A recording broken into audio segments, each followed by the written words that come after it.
I'm Chase, And I'm Isaac. and we've been huge FNAF fans since we were kids. We grew up watching Let's Plays and lore videos about all the games, and we've watched the story of FNAF grow and evolve as we've gotten older.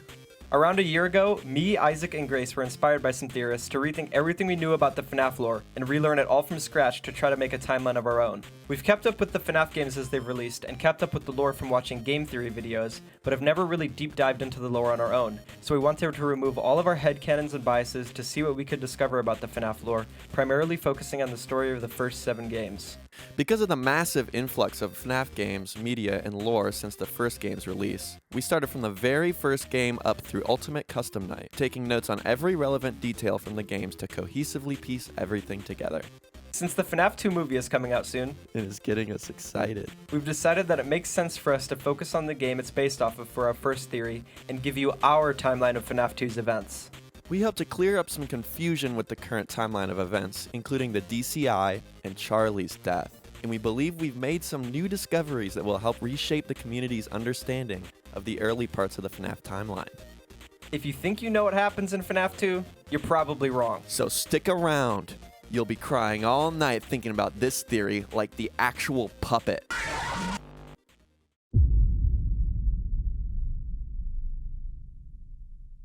First things first, solving FNAF lore and understanding theories can be very confusing when taking into account how much context and information is needed. So before we go into our theory, there are some things we want to explain to get you guys on the same page as us when it comes to our theorizing process. The first thing to understand is how assumptions fit into theorizing. You can't have a complete theory without filling in the gray areas using assumption, but one of the things we strive to prioritize in not just this video, but in all of our theories, is to use the least amount of assumptions and jump conclusions as possible, so we can get as close as we can to solving the FNAF lore by using the evidence presented in the games. While trying to relearn the lore using this thought process, we learned that the context of evidence matters a lot. One of the most nuanced things we had to learn about FNAF is how Scott Cawthon makes his games and writes his lore. When Scott made the first FNAF game, it was supposed to be a standalone title, with no plans to make sequential games. After FNAF 1 blew up, he wrote FNAF 2 to build off of the first game's lore.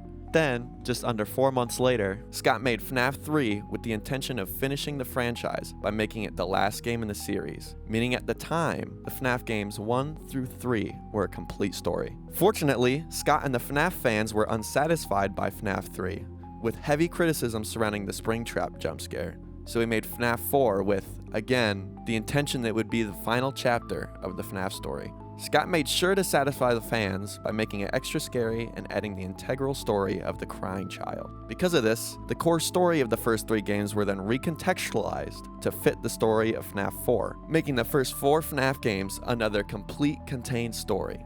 This happened one more time because Scott felt FNAF 4 left the lore too ambiguous, Dream Theory, so he made Sister Location to again recontextualize all of the previous games and redirect where the story was going for a 3rd time.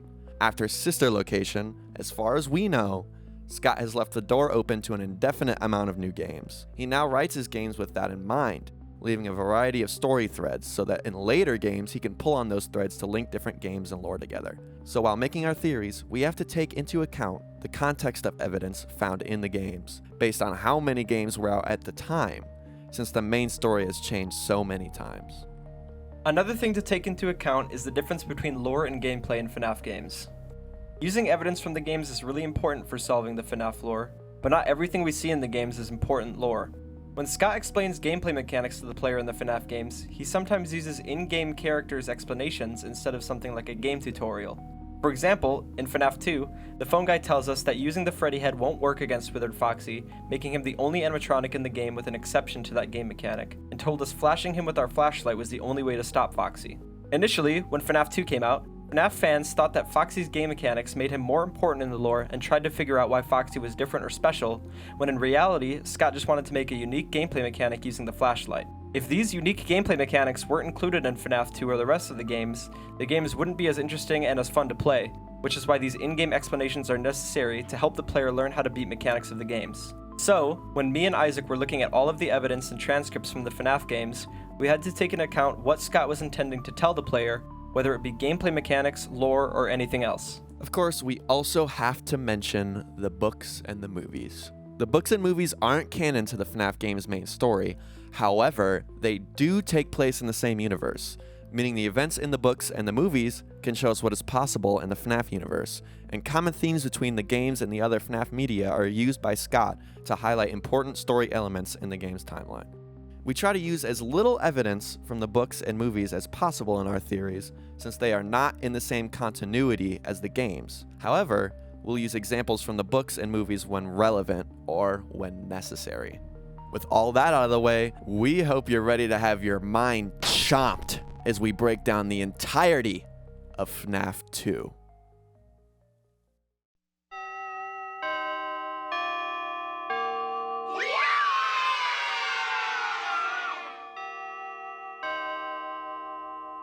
The first thing to go over is where FNAF 2 fits in the timeline of the early events of the games. We know FNAF 2 takes place in 1987 because of the paychecks you receive after completing nights 5 and 6 of FNAF 2, which are dated for 1987. We also know FNAF 2 is a prequel to FNAF 1 due to the FNAF 1 phone calls, where Phone Guy refers to 1987 in the past tense, and we know that Phone Guy dies in FNAF 1, meaning if FNAF 2 was a sequel, Phone Guy wouldn't be able to give us the calls that we hear in FNAF 2. Another thing we learn in FNAF 2 is that FNAF 2's pizzeria is only open for 2 weeks. In Night 1's phone call, Phone Guy tells us we're only the second night guard to work at the location, and that the first night guard finished 1 week before moving to the day shift.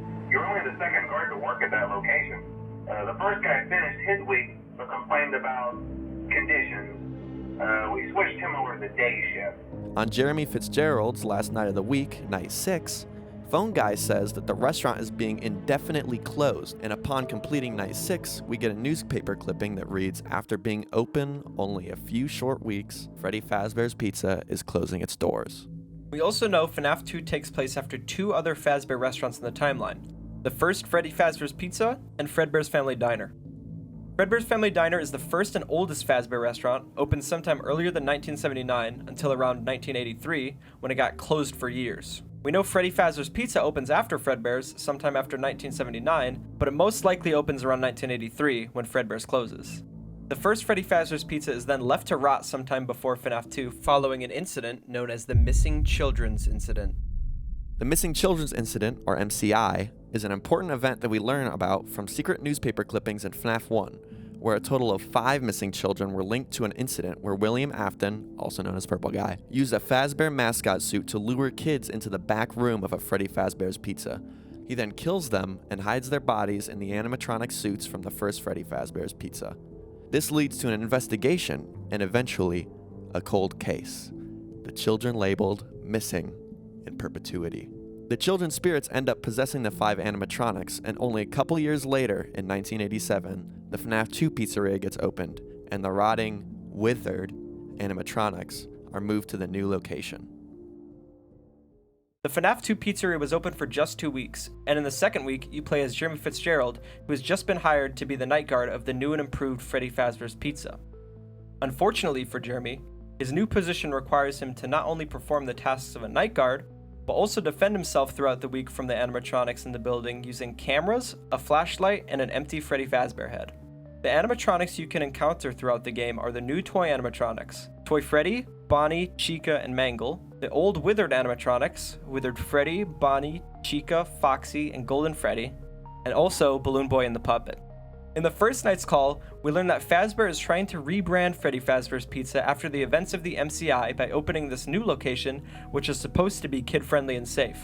Now, I want you to forget anything you may have heard about the old locations, Some people still have a somewhat negative impression of the company. That old restaurant was kind of left to rot for quite a while, but I want to reassure you, Fazbear Entertainment is committed to family fun and, above all, safety. This is why Fazbear not only built the new toy animatronics, but also gave them new security features. One of these new features is facial recognition, which allows the animatronics to detect predators on a criminal database that all the animatronics are tied to. The other features the toy animatronics have are advanced mobility and the permission to walk around during the day. When Fazbear was first designing the FNAF 2 pizzeria, instead of making new animatronics, they initially intended to repair the withered animatronics. The Fazbear engineers started to give the withered animatronics some of the new security features that the toy animatronics have, but Fazbear decided that the old animatronics were too ugly and smelled too bad to fully repair, as the bodies of the MCI were still trapped inside. In the same phone call, we learn that the withers are now only used for parts, presumably for the toy animatronics, and that the withers shouldn't be able to walk around. However, as we see in the game, they definitely do. As the week progresses, and the animatronics continue to try to get into your office, Phone Guy keeps us updated about a current investigation surrounding the FNAF 2 pizzeria. In Night 3, he unconvincingly assures us that the tragic rumors that we may have been hearing are unrelated to the establishment, and that the day guard, who is on watch from opening until close, hasn't reported anything unusual. Phone Guy updates us again on Night 4, informing us that there's been an investigation going on and that the pizzeria may have to close for a few days, but that, of course, Fazbear Entertainment denies any wrongdoing. Phone Guy also mentions to avoid eye contact with the animatronics, and speculates that someone may have tampered with their facial recognition system, as they have been acting unusual, almost aggressive towards the staff. However, they interact with kids just fine. Things escalate on Night 5 when Phone Guy informs us that the building is on lockdown and specifically tells us to not let any previous employees in or out.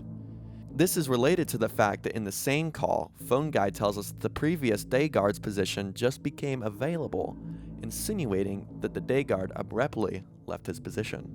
We don't hear anything else directly referencing the investigation in FNAF 2's calls, but we learn a lot more information about what's going on in Night 6's phone call. We learn that the pizzeria gets indefinitely closed, that someone used a spare yellow suit in the back, and Phone Guy tells us that none of the animatronics are acting right. We also learn from Phone Guy that Jeremy gets scheduled for one more birthday event the next day, tasked with staying near the animatronics to keep the guests safe. It is theorized that on that day, he becomes the victim of the bite of 87, since we know he was tasked with staying close to the animatronics to keep the guests safe, and as we know, the animatronics aren't acting right anymore, and have been acting aggressive towards the staff. The bite of 87 would also explain why the FNAF 2 pizzeria goes from being indefinitely closed to officially closed, like we read in the newspaper clipping from the end of the game. In the newspaper, it says that the animatronics are being scrapped due to possible malfunctions, referencing the fact that the animatronics have become aggressive, and suggesting that the bite of 87 is the incident that gets the FNAF 2 pizzeria closed for good.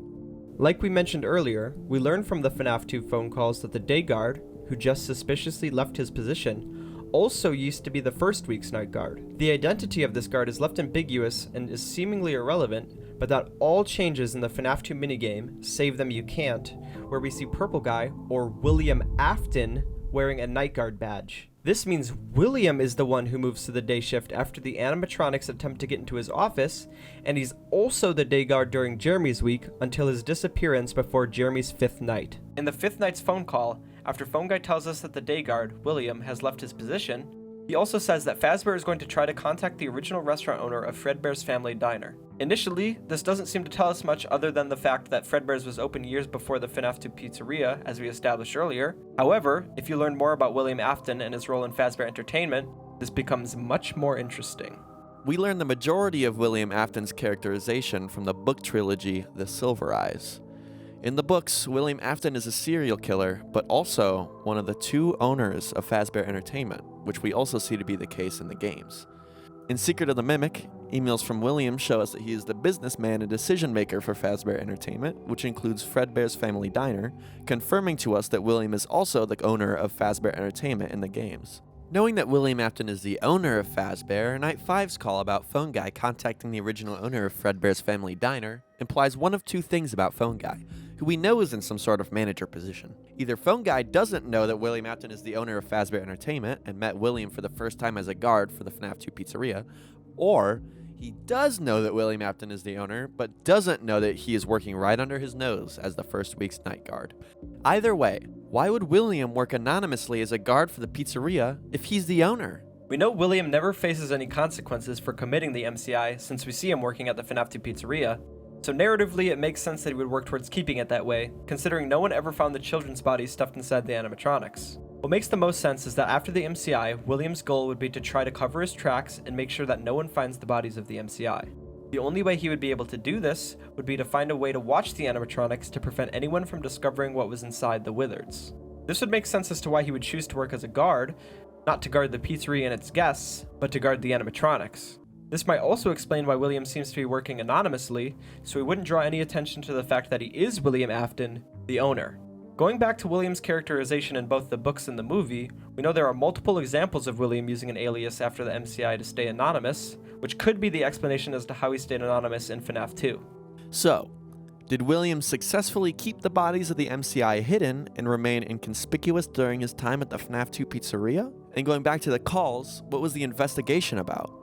We think all of the FNAF 2 minigames are connected, and to answer these questions, we need to break down all of the FNAF 2 minigames and try to understand the story they're trying to tell.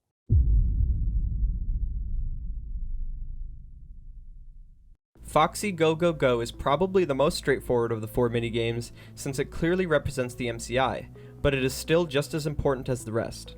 In the minigame, Foxy runs from Pirate Cove into a party room with 5 kids 3 times. The first 2 times Foxy runs, there is no variation, but on the third, Purple Guy is now standing in the corner, watching. This time, when Foxy runs into the party room, the 5 bodies are now grayed out, representing William Afton's murder of the 5 MCI victims. Again, Foxy Go Go Go is very straightforward, but the importance of the minigame is the precedence it sets for how the characters in the FNAF lore are visually represented in the minigames.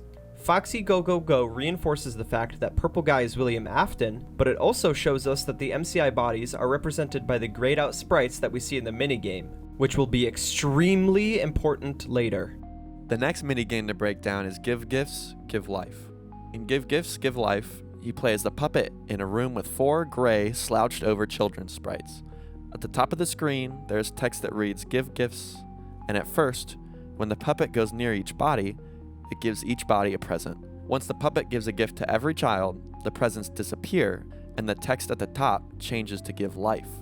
When the puppet goes near each body again, an animatronic head is put on each body, the heads of Chica, Freddy, Foxy, and Bonnie. After the last head is put on, for 1 frame, a 5th gray child's body appears in the middle of the screen, and the minigame ends with a jump scare from Golden Freddy. The puppet puts the heads of the animatronics onto the bodies of the MCI, showing that the MCI now possess the animatronics. Because of the animatronic heads and the amount of children's bodies, we know that the gray sprites in Give Gifts, Give Life represent the MCI, just like the gray sprites in Foxy Go Go Go. And, since the grayed out sprites represent the MCI's souls in Give Gifts, Give Life, we know that the gray sprites in general can represent the bodies and or the souls of the MCI. This minigame seems to represent the puppet being responsible for giving life to the souls and allowing the souls to possess the animatronics in some way. However, this is not how possession works in the FNAF universe. In the FNAF universe, when a body dies in contact with metal, the soul of the body is then transferred into the metal, possessing it, and turning the metal into a new substance called remnant. Remnant, in its metal form, can be melted down into a silvery molten liquid that can then be injected into anything, from people to random objects. This process transfers the souls from the remnant into the new person or object. The first mention of remnant in the FNAF games is in FNAF 6, where in the Insanity ending, you can find the blueprints of the scooper from Sister Location, and it's revealed that the purpose of the scooper is to inject remnant. Now that we know how remnant and possession works, from metal coming into contact with corpses, and because we know that William Afton hid the bodies of the MCI inside of the animatronics, not the puppet, we know that the puppet isn't solely responsible for the MCI victims' possession of the animatronics. The reason this explanation is so unintuitive when it comes to how the animatronics became possessed is because of what we talked about in the intro. In the intro, we talked about how Scott fills in the holes from older games with newer games. Because we know Scott hadn't created the idea of Remnant when he made FNAF 2, we can assume the original intention was for the puppet to be responsible for the animatronics' possession at the time. Later down the line, however, as we know, he created the idea of Remnant and added the concept to the game with FNAF 6, recontextualizing how the possession of the MCI worked. We think in Give Gifts, Give Life, the puppet gives new life, or motive, to the children, and gives the souls some sort of consciousness, awareness, or guidance that connects all the victims together. This is similar to what we see in the FNAF movie, where we see all the MCI children's souls tied together in Mike's dreams, and we see the animatronics move and act like the children that possesses them. It is also important to point out that the 5th child sprite, the one who represents Golden Freddy, doesn't get an animatronic head put onto it. If our theory about how the puppet affects the MCI children's motivations is true, this would also explain why Golden Freddy is such an enigma in the games, having its own unique game mechanics and its own unique paranormal powers, like telepathically saying, "It's me," and the ability to physically teleport like we see in the games and in the movie. The next minigame is Take Cake to the Children. In Take Cake, you control a Freddy animatronic, and your job as Freddy is to walk around the party room and take cake to the hungry, upset kids. Outside the building, however, there is a lone child with tears streaming down their face who is locked outside of the pizzeria. As Freddy continues to give the children cake, a purple car drives up to the pizzeria next to the child standing outside, and Purple Guy steps out of the car. As Purple Guy stands next to the child's eyes and tear streaks widen until the sprite turns gray, with black tears running down its face. Purple Guy gets back into his car and drives away, and the minigame ends with a jump scare from the puppet. Take Cake shows us the murder of the child that becomes the puppet. This child is the daughter of William Afton's co-worker, Henry. We learn that the name of Henry's daughter is Charlotte, or Charlie for short, from the Silver Eyes trilogy. Technically, the child from Take Cake has never had their name revealed in-game, but we will continue to refer to her as Charlie for this video. We know in-game that Henry's daughter possesses the puppet because of the infamous monologue in the good ending of FNAF 6. When Henry talks to his daughter in the monologue, he describes how she was shut out and left to die, as Take Cake and other pictures of the puppet are shown on screen, confirming that Henry's daughter possesses the puppet. We'll end up coming back to Take Cake later and reveal its importance, but now let's move on to the most controversial minigame, the Save Them minigame. Save Them is a much larger minigame than the rest, taking place inside the FNAF 2 location. You, as Withered Freddy, can spawn in multiple places around the pizzeria and are able to freely walk around. This minigame has multiple endings, these being when a randomly triggered timer expires, you follow the puppet to a random room, or the secret ending of the minigame where Purple Guy walks up to Withered Freddy. The pizzeria in the minigame has all the animatronics you see in the gameplay of FNAF 2 present, excluding Balloon Boy. As you walk around the pizzeria, you can spot a total of 6 pools of blood on the ground and 5 gray slouched over bodies scattered around the pizzeria.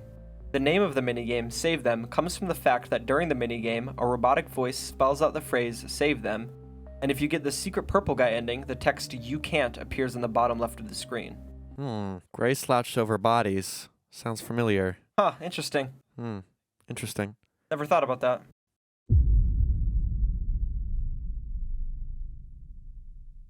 When FNAF 2 came out, the only thing we knew about the original killer was that he used a company mascot to lure the 5 victims of the MCI, and people originally theorized that the killer used a Golden Freddy animatronic. This is why, when theorists like MatPat saw Golden Freddy active on Night 6 and heard Night 6's call about someone using one of the yellow suits, they came to the conclusion that Save Them was depicting another Golden Freddy killing, separate from the MCI.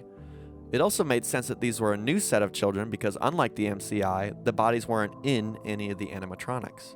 This event is referred to by the community as the DCI, or the Dead Children's Incident. Over the years, the modern explanation of the DCI has evolved from the original Golden Freddy murder theory and now goes something like this.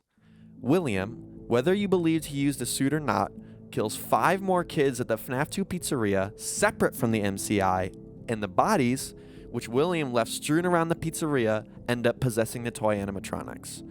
This theory is used to explain why there are bodies and bloodstains around the pizzeria in the Save Them minigame, why the investigations surrounding the FNAF 2 pizzeria started, and why the toy animatronics are aggressive in the gameplay of FNAF 2. Now what if we stop to think?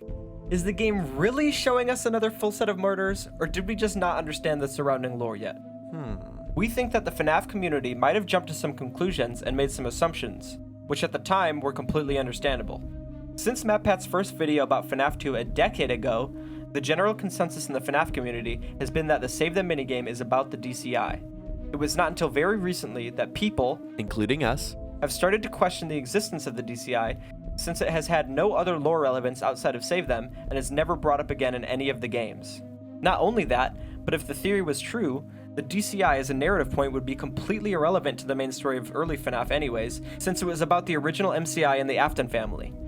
The toys, which would be possessed if you believe in the DCI, end up scrapped after the FNAF 2 pizzeria closes down, and we get no explanation as to what happens to the souls of the DCI. Now, knowing how possession and remnant works, how would the bodies of the DCI, which aren't near any of the animatronics, end up possessing the toy animatronics, especially when Balloon Boy, who is one of the 5 animatronics that get possessed in the DCI theory, isn't even present in the minigame? The gravestones from the Lorekeeper ending of FNAF 6 and the gravestones in Princess Quest 4 from Help Wanted 2 are both used to represent the victims of William Afton. Guess how many gravestones there are in both the ending and the minigame? 6. 6 gravestones and 6 victims, which we know directly points us to the 5 missing kids and the puppet. And how many balloons and kids are there in the Happiest Day minigame from FNAF 3? Also 6. If the DCI did happen, wouldn't there be 5 more gravestones or balloons or children in each example to represent the rest of William's victims? The answer that has been right in front of us since the beginning is that Scott's early games are one complete story about the same 6 kids. A year ago, when we went back to relearn all of the lore, after we went through the entirety of FNAF 2, we thought to ourselves, wait, where does the DCI fit into any of this? Well, we're here to tell you that the DCI never happened, and we believe we found the evidence to solve the unanswered questions of FNAF 2. So if Save Them isn't about the DCI, what is it about? First, let's talk about the minigame sprites.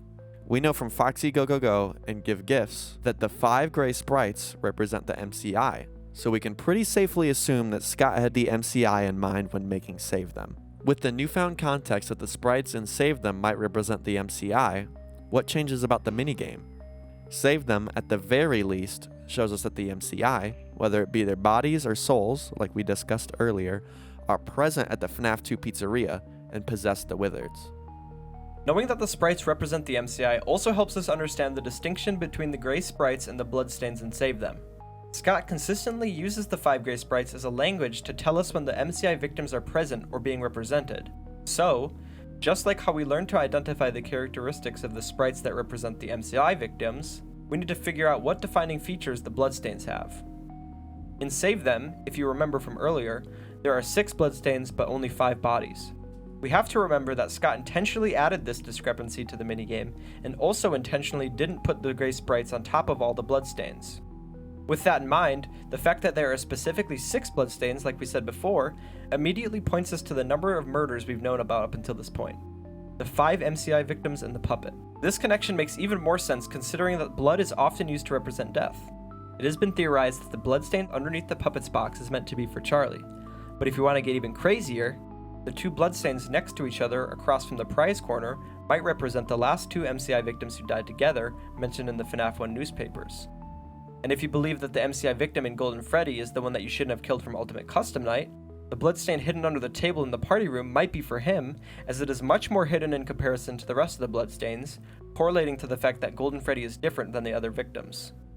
Regardless if the bloodstains are supposed to represent specific victims or not, in Save Them, it makes sense that Scott would add the bloodstains separate from the gray sprites to help us understand how many victims there were at the time of the FNAF 2 pizzeria, while the gray sprites are there to help us understand that the MCI are present at the pizzeria.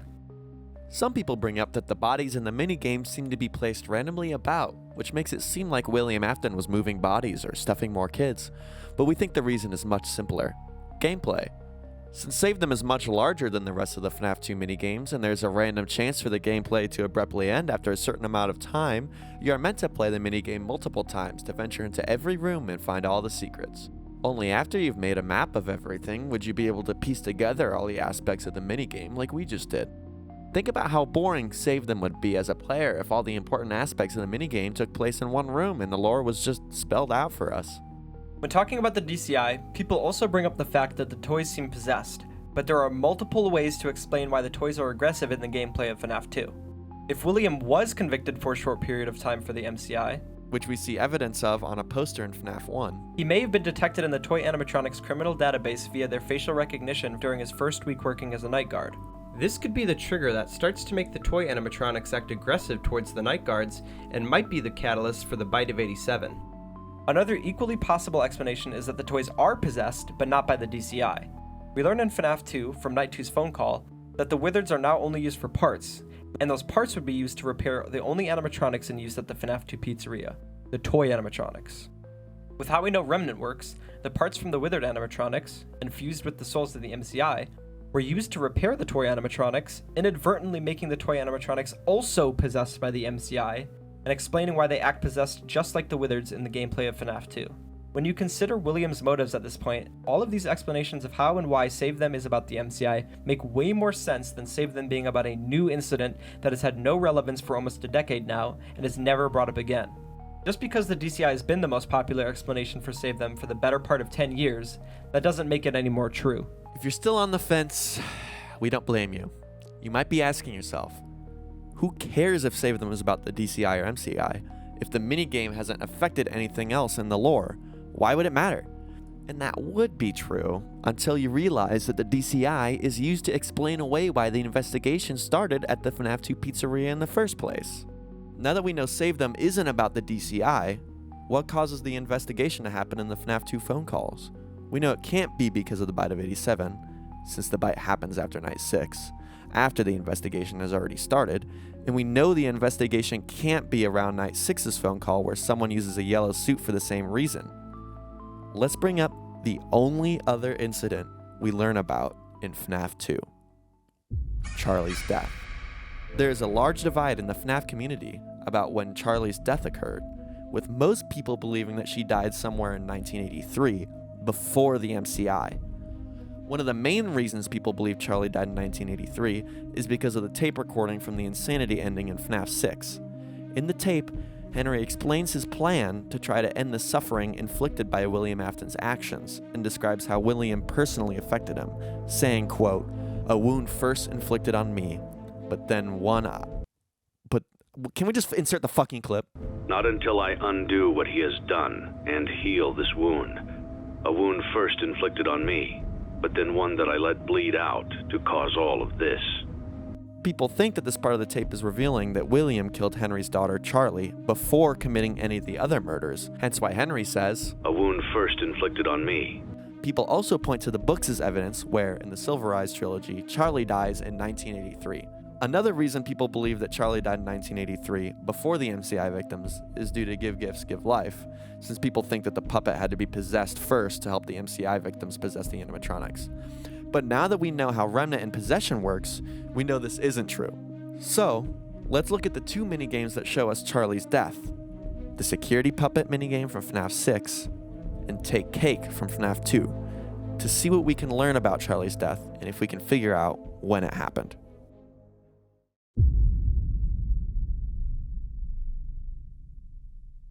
In the Security Puppet minigame, you, as the puppet, are tasked with watching over an assigned child dictated by a colored wristband. The puppet's box is located right next to the exit of the pizzeria you're in, guarding the exit so that the assigned child doesn't leave the building. The child's wristband we are assigned to look after is the color green. As many other children with different colored wristbands walk in and out of the room next to the exit, the puppet sits in its box waiting for the child with the green wristband. The minigame ends many times with the green child never appearing. On a rainy day in the late hours of operation of the pizzeria, we see that a heavy present has been put on top of the puppet's box, trapping it inside. We also see many children standing next to the exit of the pizzeria, smiling at a little girl outside through the window as they block the door to the pizzeria. The children abruptly run away, and we see that the girl trapped outside has the assigned green wristband.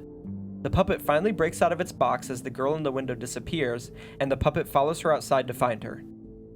The puppet, breaking down in the rain, finds the girl on the ground outside of the pizzeria dead and lays down next to her. You can see faint tire marks of her car in the ground next to the girl as the minigame fades to black. The Security Puppet minigame from FNAF 6 is a clear depiction of Charlie's death, showing us more of the details of how the puppet became possessed. The main detail that we can use from the minigame to help us figure out when Charlie's death happened is the presence of the puppet. We don't know when the puppet we see in the Security Puppet minigame was made, and we don't even know if there are multiple versions of the puppet, since in FNAF 6's animatronic catalog, we're introduced to a new design of the puppet named the Security Puppet that looks different from both the puppet we see in FNAF 2 and the puppet we see in the Security Puppet minigame. The oldest mention of the puppet we know of so far is in Secret of the Mimic, where we see the confidential design of the puppet located on a file in Edwin's computer. Unfortunately, we can't view these designs and we don't get any further evidence as to when the puppet from the Security Puppet minigame was actually created. That being said, the puppet from FNAF 2 has a lot of interesting design features to point out. Notice how the puppet has red cheeks? What other animatronics do we know of at the time of FNAF 2 that also have red cheeks? The toy animatronics. It might not seem that interesting at first, considering the puppet and the toys are from the same pizzeria, but that's exactly the point. We know that the toy animatronics were made specifically for the FNAF 2 pizzeria, so the puppet, who shares the same red cheeks as the toys, was likely also made for the FNAF 2 pizzeria. The name the Security Puppet is also indicative of what we know the FNAF 2 animatronics were built for: safety. The fact that the puppet also has the ability to go wherever it wants which we learn on Night 2's phone call from FNAF 2, also matches with the security features we see in the security puppet minigame, heavily suggesting that the puppet was specifically designed for security, just like the rest of the toy animatronics. We also don't ever see any other instances of the puppet in any of the other previous pizzerias that the puppet could have been from. In the FNAF 4 minigames, the only time where we see Fredbear's Family Diner, we never see the puppet present in the pizzeria or in the parts and service room in the minigame. We still have never had a game that fully shows us the first Freddy Fazbear's Pizza, so we can't confirm nor deny the puppet's presence at the first Freddy's Pizzeria. But in the FNAF 2 phone calls, the puppet is never characterized as an old animatronic, and never grouped together with the Wizards in the FNAF 2 phone calls. On Night 2, the phone guy mentions the older models sitting in the back room, which excludes the puppet, who we know is in the prize corner, suggesting that the puppet is not one of the older models. The same night, the phone guy also tells us that the older ones shouldn't be able to walk around, and if they do, the Freddy head trick should work on them too. Again, both of these features, which are specifically attributed to the older models, do not pertain to the puppet, reinforcing the fact that the puppet doesn't share any design similarities to the Wizards and doesn't seem to be from the first Freddy Fazbear's Pizza either. These details point us to believe that the puppet from FNAF 2 was made for the FNAF 2 pizzeria, just like the toy animatronics, and was most likely built to protect Charlie after the MCI. Another animatronic that we know is at the pizzeria during Charlie's death is the Freddy animatronic we see in Take Cake. To see if we can figure out what pizzeria this Freddy is from, let's compare it to the 3 Freddy animatronics from the pizzerias that Charlie's death could have taken place at, starting with Fredbear. Fredbear, in both suit and animatronic mode, can walk around during the day like we see the Freddy in the minigame do. However, as we can see, Fredbear is yellow with a purple hat and bow tie, whereas the Freddy in the minigame is clearly brown with a black hat. So Fredbear can't be the Take Cake Freddy. Crossing out Fredbear's Family Diner as the pizzeria where Charlie died, that leaves us with 2 other Freddys, Unwithered Freddy from the first Freddy Fazbear's Pizza, and Toy Freddy from FNAF 2. Unwithered Freddy's physical appearance matches that of the sprite from Take Cake since it's also brown with a black hat, but can Withered Freddy walk around during the hours of operation like we see in Take Cake? In Night 1's call in FNAF 2, while Phone Guy is telling us the new features of the toy animatronics, he specifically mentions, They don't let them walk around during the day. This line tells us that the animatronic's ability to walk around during the day is a new feature given only to the animatronics in use at the FNAF 2 pizzeria, the toy animatronics. So Unwithered Freddy also can't be the Freddy we see in Take Cake, and Charlie also didn't die at the first Freddy Fazbear's Pizza. This leaves us with Toy Freddy as our last suspect for the Take Cake Freddy. Toy Freddy, as we just discussed, is allowed to walk around during the day, and just like the Take Cake Freddy, Toy Freddy is also brown with a black top hat. However, like we brought up earlier, the only physical detail that isn't shared between Toy Freddy and any of the other Freddys is Toy Freddy's red cheeks, which we don't see on the Freddy sprite from Take Cake. This discrepancy alone would be enough to leave the Take Cake minigame unsolved. However, the Save Them minigame saves us one more time in solving the FNAF lore. If you walk to the show stage, you can see the sprites for Toy Bonnie, Toy Chica, and Toy Freddy. All of the sprites of the toy animatronics, and most importantly the sprite of Toy Freddy, do not have their signature red cheeks on their sprites. The Toy Freddy sprite from Save Them sets the precedent that Toy Freddy, as a sprite, is not represented with red cheeks, meaning that Toy Freddy and its sprite match perfectly with everything we know about the Freddy from Take Cake. If Toy Freddy is the Freddy from Take Cake, that means that Charlie had to have died at the FNAF 2 pizzeria, the only time we know Toy Freddy was active. Because we see William kill Charlie during the hours of operation, and without a guard badge on, we know that William hadn't been moved to the day shift yet, meaning William killed Charlie during the first week the pizzeria was open, when he was still a night guard. The timing and characteristics of Charlie's death also fit perfectly with what we know about the investigation of the FNAF 2 pizzeria. Charlie's death happening the first week of the FNAF 2 pizzeria gives the time needed for the rumors to circulate and ramp up into the investigation that we see happen during the second week of the FNAF 2 pizzeria in the games. Charlie's death taking place outside the pizzeria also matches with what we hear about the rumors going around in the FNAF 2 phone calls, where on night 3, Phone Guy says, "I can personally assure you that whatever is going on out there, and however tragic it may be, has nothing to do with our establishment."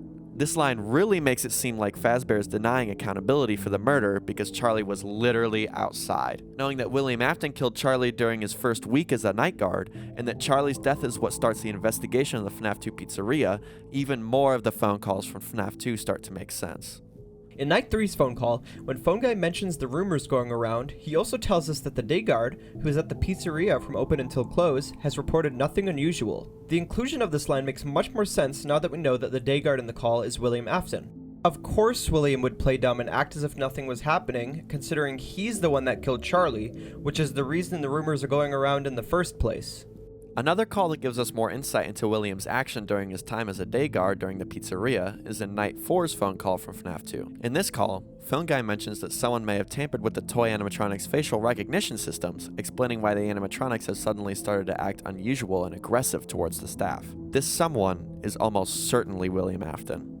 As we know, the investigation at the FNAF 2 pizzeria rapidly ramps up, starting only as some rumors on Night 3 to the pizzeria indefinitely closing only 3 days later on Night 6. William, knowing the severity of the investigation, and knowing that the puppet or another animatronic may have seen him kill Charlie, tries to cover up his tracks, and during his day shift, before Jeremy's third night, he tampers with the animatronics' facial recognition systems to make sure the animatronics can't detect him.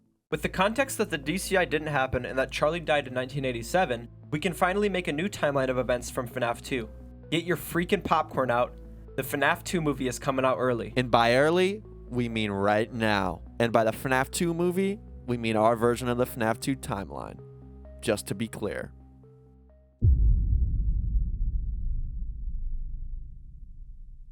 William Afton, during the late hours of operation at the first Freddy Fazbear's Pizza, kills the 5 victims of the MCI and hides their bodies in the animatronics, which, unbeknownst to William, makes the animatronics possessed by the souls of the MCI. After the MCI and the first Freddy Fazbear's Pizza is left to rot, Fazbear starts working on the new FNAF 2 pizzeria. Fazbear Entertainment originally started to repair the withered animatronics for the FNAF 2 pizzeria, but the owner, William Afton, knowing that the MCI's bodies were still inside, made the pizzeria feature new toy animatronics with new security features to rebrand the pizzeria as safe and kid-friendly after the events of the MCI. Fazbear would end up using the withered animatronics as parts for the toy animatronics during the creation of the FNAF 2 pizzeria. However, this would unknowingly make the toy animatronics possessed, as they now had the remnant of the MCI inside the metal of their suits. William Afton, still not caught after the MCI, anonymously gets hired as the first night guard for the FNAF 2 pizzeria to watch the withered animatronics closely and cover up the evidence he left behind from the MCI. On one rainy day, while driving past the pizzeria before one of his night shifts, William spots the daughter of his longtime coworker, Henry, locked outside. Knowing that this was a once-in-a-lifetime opportunity to kill again due to the new security features of the toy animatronics, he gets out of his car and kills Charlie. After William murders Charlie, he leaves her body next to the garbage cans behind the pizzeria and drives away. The puppet, programmed to protect Charlie, tries to save her and exits the pizzeria to try to find her. Malfunctioning in the rain, the puppet finds Charlie's body behind the pizzeria and shuts down next to her. Because the puppet was in physical contact with Charlie's body when she died, Charlie's soul binds to the puppet's metal, possessing the puppet.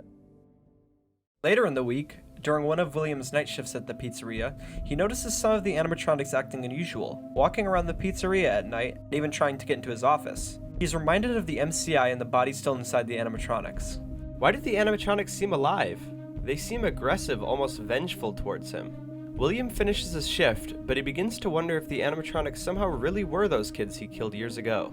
The next day, rattled from the night before, William complains to the manager of the FNAF 2 pizzeria, the phone guy, that the animatronics tried to get into his office.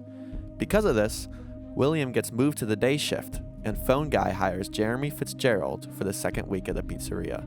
Throughout the second week the pizzeria is open, Jeremy, with the help of the calls from the phone guy, learns how to defend himself from the animatronics that try to get into his office. Rumors start to circulate in the public about an incident outside the pizzeria, and people start to notice the animatronics acting weird.